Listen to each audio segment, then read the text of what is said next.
Here he is. There he is. And the applause. നിങ്ങൾക്ക് സമാധാനം.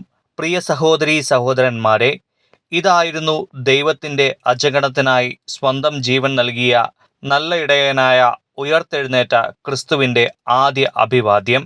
സമാധാനത്തിൻ്റെ ഈ അഭിവാദ്യം നിങ്ങളുടെ ഹൃദയങ്ങളിൽ പ്രവേശിക്കാനും നിങ്ങളുടെ കുടുംബങ്ങളിലും എല്ലാ ആളുകളിലും അവർ എവിടെയായിരുന്നാലും എല്ലാ രാജ്യങ്ങളിലും ഭൂമി മുഴുവനും എത്താനും ഞാനും ആഗ്രഹിക്കുന്നു.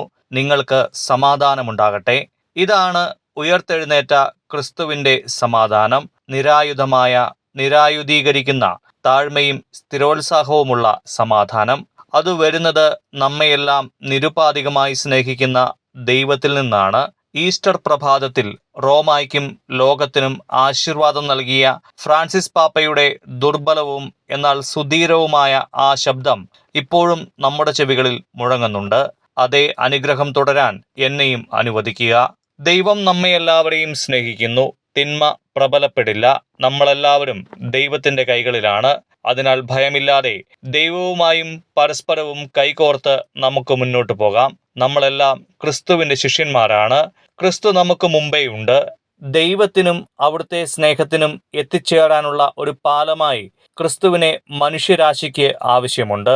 സംഭാഷണത്തിലൂടെയും കണ്ടുമുട്ടലുകളിലൂടെയും പാലം പണിയുന്നവരാകാൻ നിങ്ങൾ ഞങ്ങളെയും പരസ്പരം സഹായിക്കുക.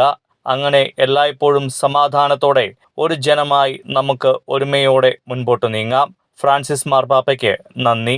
എല്ലായ്പ്പോഴും സമാധാനവും നീതിയും തേടുന്ന, സുവിശേഷം പ്രഘോഷിക്കാനും മിഷണറിമാരായിരിക്കാനും ഭയമില്ലാത്ത, യേശുക്രിസ്തുവിനോട് വിശ്വസ്തതയുള്ള സ്ത്രീ പുരുഷന്മാരായി വർത്തിക്കുന്ന ഒരുമയുള്ള സഭയിൽ പത്രോസിന്റെ പിൻഗാമിയായിരിക്കാനും നിങ്ങളോടൊപ്പം ചരിക്കാനുമായി എന്നെ തെരഞ്ഞെടുത്ത എല്ലാ സഹോദര കർദിനാളന്മാർക്കും നന്ദി പറയാൻ ഞാൻ ആഗ്രഹിക്കുന്നു. നിങ്ങളോടൊപ്പം ഞാനൊരു ക്രിസ്ത്യാനിയും നിങ്ങൾക്ക് വേണ്ടി ഒരു മെത്രാനുമാണ് എന്നു പറഞ്ഞ വിശുദ്ധ അഗസ്റ്റിന്റെ മകനാണ് ഞാൻ. ഈ അർത്ഥത്തിൽ നമുക്കെല്ലാവർക്കും ഒരുമിച്ച് ദൈവം നമുക്കായി ഒരുക്കി വച്ചിട്ടുള്ള മാതൃരാജ്യത്തേക്ക് പ്രയാണം ചെയ്യാം. റോമിലെ സഭയ്ക്ക് എൻ്റെ പ്രത്യേക അഭിവാദ്യം. ഒരു മിഷണറി സഭയായിരിക്കാൻ പാലങ്ങളും സംഭാഷണങ്ങളും സൃഷ്ടിക്കുന്ന ഈ ചത്വരം പോലെ എപ്പോഴും തുറന്ന കൈകളോടെ നമ്മുടെ സഹായവും സാന്നിധ്യവും സംഭാഷണവും സ്നേഹവും ആവശ്യമുള്ള ഏവരെയും സ്വീകരിക്കുന്ന ഒരു സഭയായിരിക്കാൻ നാം നിരന്തരം പരിശ്രമിക്കണം.